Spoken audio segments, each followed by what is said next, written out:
हमारी कहती है दुनिया की देखो ये आई सीता मढ़ी से सीता कुमारी कहती है दुनिया की देखो ये आई सीता मढ़ी से सीता कुमारी के लव कुश जैसे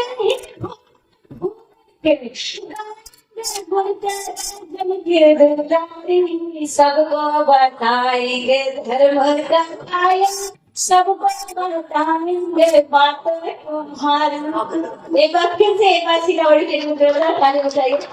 ये वो गीत है जिसने मुझे पूरे भारत में प्रसिद्ध बनाया। मैं बहुत देर से आप लोग को सुनिए जा रहे मैं चाहती हूँ कि इस सम्मेलन को हास्य की तरफ मोड़ा जाए। हास्य बहुत जरूरी है जीवन में। बहुत देर के बाद जीवन में अगर हास्य नहीं आए तो आदमी का दिमाग काम करना बंद कर देता है। तो इसलिए मैं चाहती हूँ कि आप लोग हंसे मुस्कुराए। मैं आपको अपनी कविता से जोड़ती हूँ। एक मेरे मित्र है हास्य कवि, उनकी शादी हुई। वो शादी से अगले दिन उन्होंने मुझे फोन किया और कहा कि कवित्री जी सुनिएगा, बड़ी समस्या में हूँ मैं, आपसे अपनी बात अपनी वेदना कहता हूँ, कुछ आप बताइए। मैंने कहा कि देखिए पहले सभी लोग मेरे साथ जुड़ेंगे तब मैं आपको सुनाऊंगी। जितनी शक्ति से जितने आनंद से मैं सुना रही हूँ आप अच्छी तरह काम बताइएगा जो वो बाबा करेगा, इससे मेरा भी संवर्धन होगा और आपको भी मैं अच्छे सुना सकूंगी।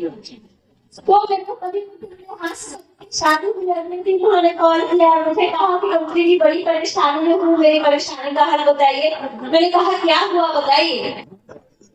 उन्होंने कहा कि इतना बड़ा कभी जानते हैं मुझे कि इतना बड़ा कभी जानते हैं मुझे सभी हास्य कविताओं की मैं लाइन लगा देता हूँ, हास्य कविताओं की मैं लाइन लगा देता हूँ कि इतना बड़ा कभी जानते हैं मुझे सभी हास्य कविताओं की मैं लाइन लगा देता हूँ।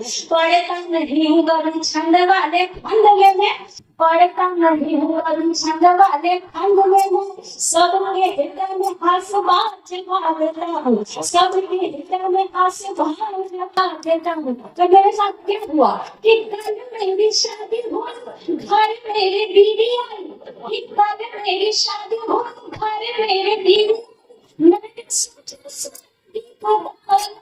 देता हूँ असली के भीड़ जरा उसको हंसी आई, कि सुन के भीड़ जरा उसको हंसी आई। जिन कविताओं पे मैं आग लगा देता हूँ, जिन कविताओं पे मैं आग लगा देता हूँ। सबसे बड़ी विडंबना है कि हास्य कविता उसकी पत्नी को कभी हंसी लाए, और यही सबसे बड़ा हाथ है कि किसी हास्य कवि की कविता में उसकी पत्नी को हंसी नहीं आती है। तो मैंने कहा कि कवि जी मैं तो सच कहूँगी, अगर सुन सके तो सुनिए।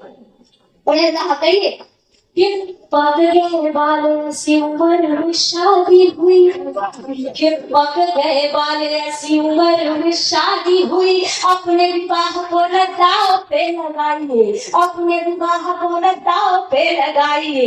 पक गया बाल ऐसी उम्र में शादी हुई, अपने विवाह को न दाव पे लगाइए, अपने विवाह को न दाव पे लगाइए।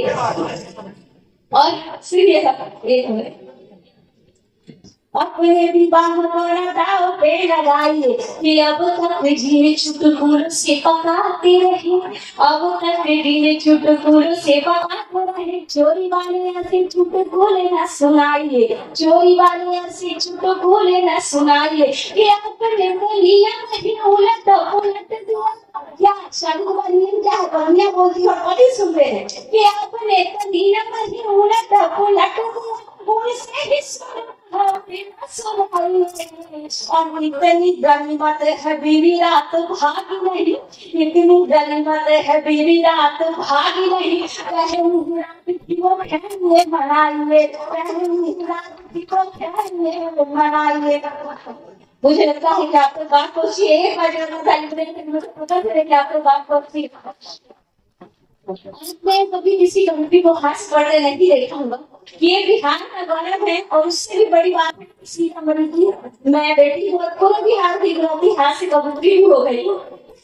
आप सोच सकते हैं। अब आइए मैं आपको एक और आवाज करते हैं, आप सुनना चाहते हैं आवाज से बताइए, सुनना चाहते हैं आवाज? जी बिल्कुल, तो मैं सुनाती हूँ, सुनो कि जब अपनी शादी के लिए अपना स्वयंवर रखा तो क्या हुआ, सुनिए कि जब एक कंपनी ने रखा अपनी शादी के लिए अपना स्वयंवर, तो कई कभी पहुंच गए बनने उसके उनका कंपनी ने कहा कि जिसकी बनता होगी सबसे सुंदर सबसे आला, उसी को मैं पहनाऊंगी या वरमाला। जिसकी बनता होगी सबसे सुंदर सबसे आला, उसी को मैं पहनाऊंगी या वरमाला। सबसे पहले वही रस्सी कभी आए क्योंकि सबसे ज्यादा वही अंदर मैं क्या कहना चाहता हूँ, तो कभी कहिए क्या कहना चाहते हैं कि चांद तारे तोड़ तेरी ओढ़नी में जड़ दूंगा, कि चांद तारे तोड़ तेरी ओढ़नी में जड़ दूंगा, अपने लहू से तेरी मांग मैं तो भर दूंगा। कि चांद तारे तोड़ तेरी जड़ दूंगा, अपने लहू से तेरी भर दूंगा।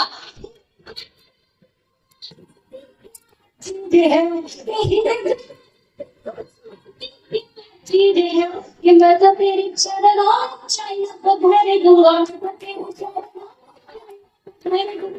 तो मेरे आंसू को बता कि जैसे कभी तो बस यही सारे विषय होते हैं। तो इतनी बड़ी बात हाँ बहुत कभी उस सभी की बारी आती है, वियोगी कभी होते, वियोगी कभी कौन होता है जिसका कई बार में टूट चुका होता है, कई प्रेम प्रसंग होते हैं। वो आए मैंने कहा कि सुनिएगा मैं क्या कहना चाहता हूँ, तो ये बात कहिए।